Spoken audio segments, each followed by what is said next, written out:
Hey friends, welcome once again. There are lots of debates around whether reservation is needed or it's not needed. If there is a need of reservation, then what should be the basis of reservation? Today we have caste-based reservations. Do we need it? Do we have a problem wherein the caste-based reservation is needed? Or as many people suggest, do we need a reservation which is completely based on the economic conditions of the people? So whatever the data, statistics I'm going to share with you, it's either the government data or the data that has been shared by the media. So without any delay, let's start. So basically we have reservation in jobs. We also have the reservation in education, right? In jobs, we have 94% of the jobs come under unorganized sector, which means that there cannot be any reservation, which means organized sector has only 6%.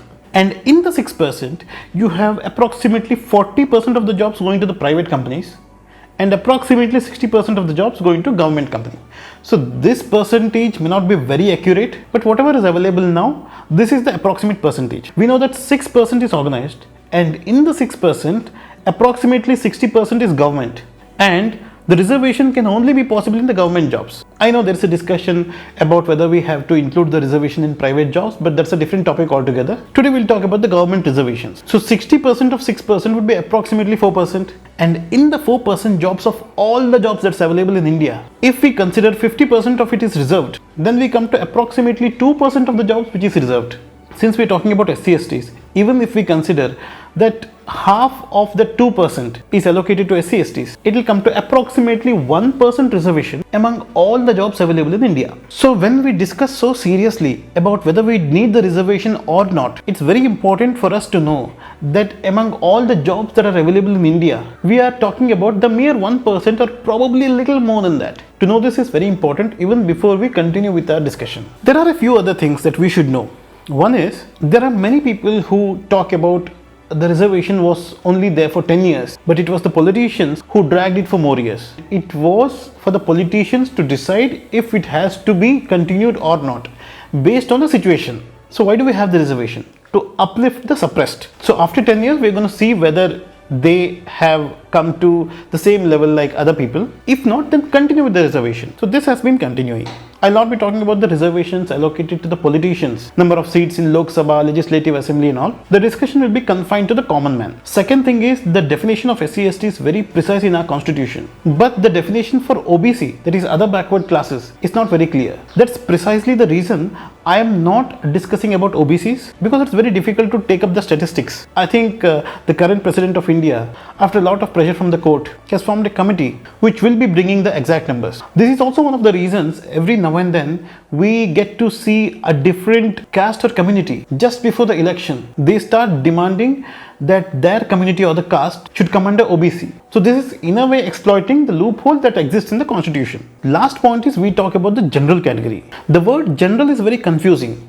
There is nothing general about it. The word general in this particular system is all about the upper caste Hindus. So if you hear something like the government has allocated 10% reservation to poor people of the general category, it means that poor people of the upper caste Hindus. So these are some things we should be very clear before discussion. So as we start the discussion, it's very important for us to know what castes or what communities comprise of what population of India. So we'll have a look. The upper caste Hindus, who are also called the general category, they comprise of approximately 25% of the total population. The Hindu OBCs comprise of approximately 30%.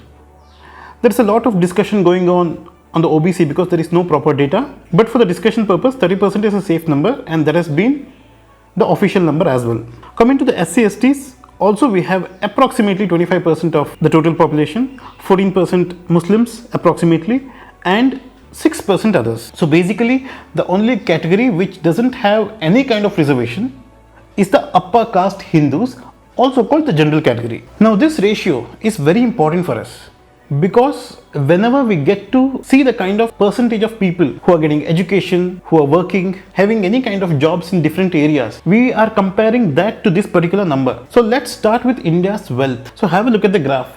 It's very surprising to see that 41% of India's wealth is with the 25% of the upper caste Hindus. Hindu OBC, it's fine. 30% OBC, 31% wealth, it's fine. SCSTs, who comprise of 25% of Indian population, they have only 11% of India's wealth. This is very disturbing. Muslims, being 14% of India's population, have only 8% of India's wealth, and the other 6% have approximately 9%.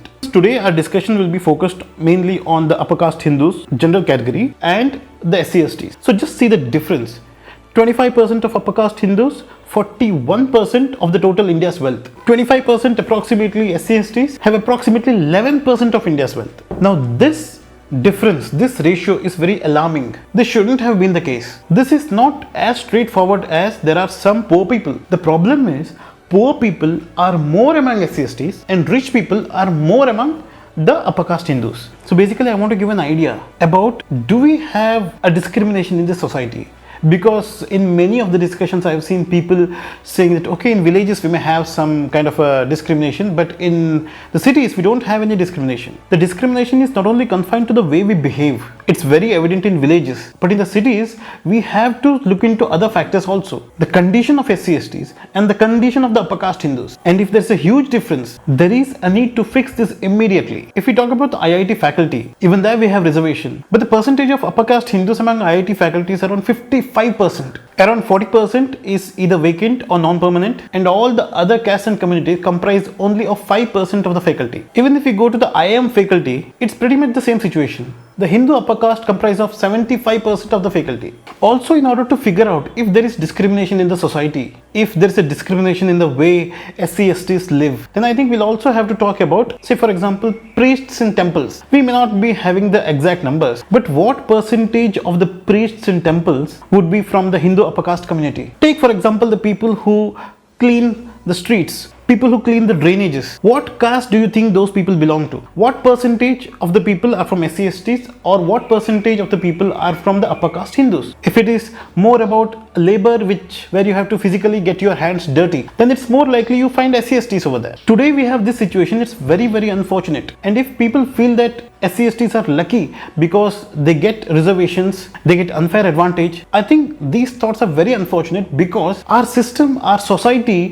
has discriminated in such a way that the reservation what they are getting is not a big deal at all. Being equal in education institutions, being equal when you hired for government jobs, the precondition for that should be an equal society. And in that ways, we have a pathetic society wherein most of the upper caste are doing better job, having more money, and SCSTs are doing all the dirty jobs and comparatively very poor. Since thousands of years, certain people from certain castes did certain kind of jobs. The dirty manual jobs were done by the lower caste, and superior jobs were done by the upper caste. 200 years back, 500 years back, 800 years back, if a certain community did a certain work and a community which is supposed to be inferior did a different kind of work, it was fine. But today in the modern world also, if there is the condition, there is a big deal which needs to be fixed. And the discrimination is definitely not confined to villages. Even when it comes to marriages, at least in most of the middle class people, and I'm sure with the poor people also, the parents of a specific caste, say for example they want to get their daughter married to a guy, they will be looking for a family of the same caste. If they have to get their son or daughter married to a guy or a girl who is from a lower caste, especially SCSTs, it's very difficult in this society. The upper caste people look down upon the lower caste people, and they definitely don't support the marriage. And even if they support, it's in very, very rare cases. The people from the lower caste, they feel inferior. They're afraid to send their daughters to a family belonging to the upper caste because of the fear of being ill-treated. I'm not sure if everybody has noticed one thing. The people of the upper caste are always very proud of their culture and tradition. As we go lower, the people just want to have some respect in the society. I think most of you know the fact that there are a lot of people, mostly among SCST community, who have already converted, or they're being converted as I speak. Why do this happen? Obviously the upper caste community is very proud of the culture, which is always a culture and tradition which has always kept them up in the hierarchy. Obviously they'll be more proud of it. You don't have to do anything specific to get the respect. The mere fact of being born in a particular caste or community gives you that respect. And SCSTs lead a miserable life just because they are born in a particular community or caste. What happens in villages? Suppression, oppression, murders, and even after a family member is killed, the members of the family are afraid to give a police complaint. Very rarely a complaint gets registered, and even when it gets registered, it's very difficult to prove, because in most cases, regardless of what caste the police belongs to, there is an acceptance of this system, of this pathetic system. If you have not seen the Article 15 movie, then please watch. Ayushmann Khurrana is a brave police officer, but that's in the movie. But in the reality, I'm not sure even 5% of the police are brave enough to fight the system. Especially in the villages, where many people are uneducated, you tend to be a part of the system. And in India, villages are more than cities. So the pathetic things that actually happen to SCSTs, where the upper caste communities try to control them. They want the SCSTs to live in a certain way. In small towns, there is discrimination, but we don't get to see these extreme cases. Honor killing is still there in a country. And the discrimination is there in cities as well. Any job, any occupation, businessman, you see wherever you want. For example, list the number of billionaires in India. Top 10, top 20, and see how many SCSTs are there. SCSTs are still in a very pathetic condition. So just in case that you have a feeling that they have become lucky with the reservations, it is just a lollipop given to SCSTs by the government, where the government tells SCSTs, we know you're oppressed, we know you're suppressed, we know your family members are being murdered. But we are not good enough to control all this. We are not good politicians, we are not good leaders. The best we can do is take this lollipop of reservation and be happy with that. Reservation is a very small advantage given to SCSTs compared to the kind of discrimination, the kind of huge disadvantage that they have in society. Even today, my friends who are educated, who are doing the jobs, who belong to SCST communities, become very, very conscious when there is a discussion on caste and community. It's not about the percentage and reservation. The unfortunate thing is, this particular system has incorporated that low self-esteem, and it's very, very difficult to fight it off. Let's think, who is the one who can control the society? This society can be controlled by mainly two types of people. One, the person who has a lot of knowledge.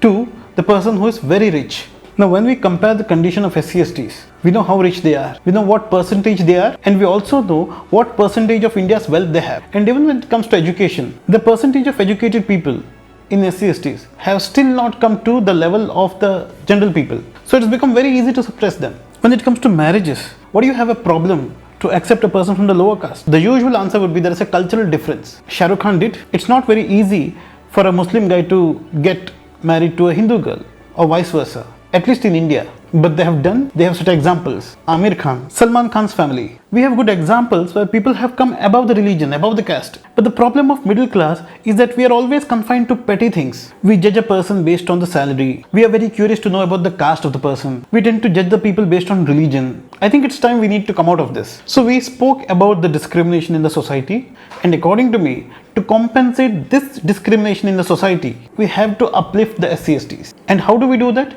Only two things are required. Make their education easy, and they should easily get the jobs. So we have some arguments by people who are against the reservation based on caste. We'll talk about that. The first argument is, why is this not based on the economic status? Well, these are two different things. If your intention is to decrease the gap between the rich and the poor, then you have to give more opportunities to the poor, that is based on the economical background. That's a good intention, but the problem we are discussing here is different, which also needs a solution. So what's our problem? The percentage of the Hindu upper caste having more wealth, being more educated, and the percentage of SCSTs being poor and being less educated. We have to decrease this gap. The gap needs to be decreased between the castes or the communities in terms of rich and poor, being powerful and not being powerful. To decrease this particular gap, it doesn't make sense for us to give the reservation based on the economically backward class. That's a completely different issue. That is decreasing the poor people. That has to be done. It will take time. As we power SCSTs, we'll be indirectly doing that job as well. But since we are specifically focusing on a specific caste, we are also decreasing the gap between the upper caste and the lower caste. This is a problem, and this problem is very much there, very much active everywhere in India, especially within the middle class, lower middle class, and the poor people. So if you say that we'll do reservation on basis of the economic background, indirectly you are saying that we'll only get the solution in general, we'll not bother about the gaps, which should not be the case. The second major issue when we give the reservation based on the economical status, always keep in mind, in a country where 94% of the jobs are in the unorganized sector, it's very easy for people to prove that they don't earn sufficiently. Until you have a fixed salary, it's very easy in India for you to prove that you are poor. Whereas proving that you belong to an SCST, it's very difficult. So this particular argument doesn't hold. The third point which I wanted to mention, there are many reasons for you to be economically backward. You might have faced a loss in your business due to bad decisions. You may be losing all your money in bad habits. And there is no specific social reason for you to deserve a reservation.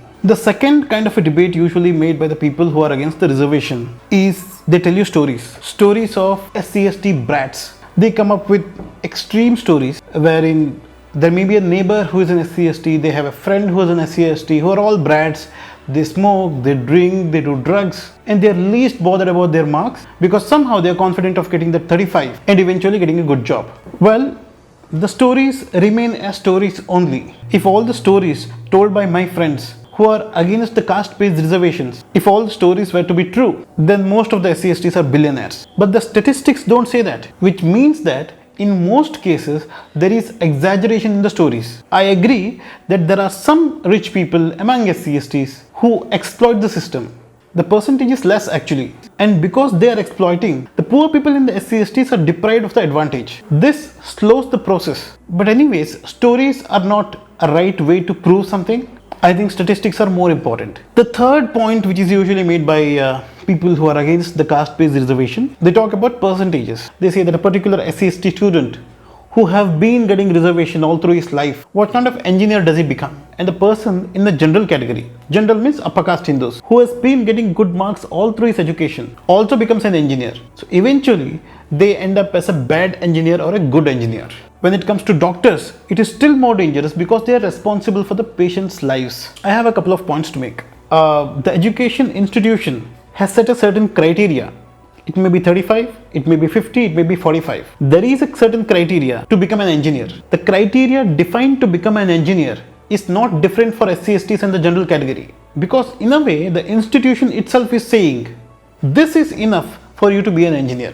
If you feel 35 criteria is not enough, or 40 or 45, whatever the criteria is, be it medical, be it engineering, if you feel the 35 is not enough, you have to fight with the institution to reach the bar. Let them make it 40, let them make it 45, let them make it 50. But the passing criteria will be same for all SCSTs and general category. My second point is, we cannot judge whether a person is a good engineer or a bad engineer, good doctor or a bad doctor based on his academic percentage. It's very likely that a person is not so good at remembering and writing things. There may be a certain person who scores 90 marks, who is really good at by-hearting and reciting it. And there may be a good doctor who is in SCST, who was not able to score much, but has proven to be a really good doctor. If you have a specific statistics saying that 25% of the SCST doctors are responsible for deaths of 70% of the patients, that kind of statistics would make a sense. Just talking in terms of academic percentage and saying that he's a good doctor and he's not a good doctor, he scored 40%, he's not a good doctor, he scored 60%, he's a better doctor, he scored 90%, he's still a better doctor. This I think doesn't make much sense until we have proper statistics. So do we have a problem in caste-based reservation?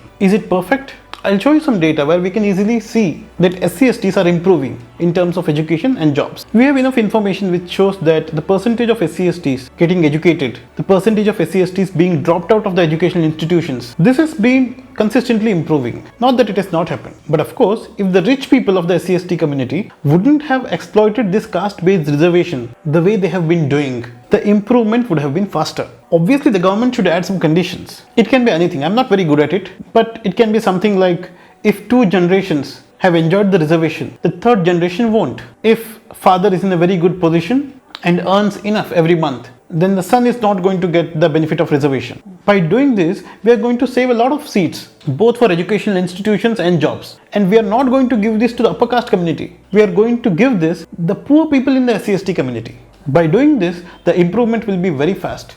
Because reservation is not very ideal. It should not be in the society.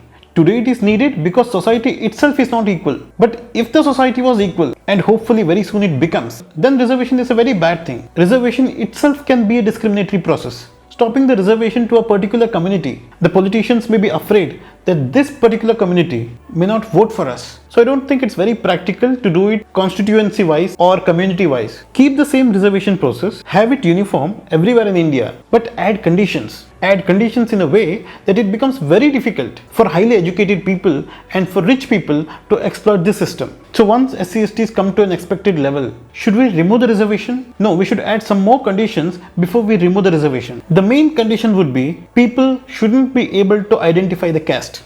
Be it matrimony sites, be it normal conversation, be it caste certificate, the mention of the caste should be banned. Temples who have different places for having food, one for the upper caste and one for others, such temples should be forced to change the tradition. If the reservation is not there, And if caste is there, we may be taking it back to its initial position. We may actually encourage the caste-based discrimination once again. Until we have caste, we will have the reservation. We will be removing both caste and reservation at once from the society. No caste, no reservation. There is caste, there will be caste-based reservations. We cannot have a system where the upper caste community enjoys the superior status and SCSTs or any other lower caste community will be suppressed in the society and they don't have reservations also. This shouldn't be the case. There are so many Hindus who feel very bad when SCST is converted into Muslim or Christian. They feel that Christians are converting. Muslims want to spread the religion. But converting a person from his own religion to a different religion would be very, very difficult if he had respect in that particular society. SCSTs are suffocated in this society. They are suppressed, killed, butchered. They are not being left alone. In order to have a unity in a religion, we have to have equality. We cannot expect unity in a religion with no equality. And we have been speaking of two extreme layers of the society now. We should also remember, it's not one upper caste and one lower caste. There are hierarchies of castes and we have accepted the system the way it is. It's very important to disrupt this system, make everyone feel equal, eventually remove the reservation. Let the reservation be only in terms of economical background. But we as people should change. When you see an upper caste person and when you see an SCST, if it doesn't make any difference to you, then you have done a positive contribution to the society already. So let's keep in mind, do not discriminate on the basis of caste. Allow the SCSTs to come up. Let's decrease the gap. Once everyone are equal, we'll just remove the caste from the society and thereby removing the caste-based reservation as well. Thank you so much for watching this video. Take care.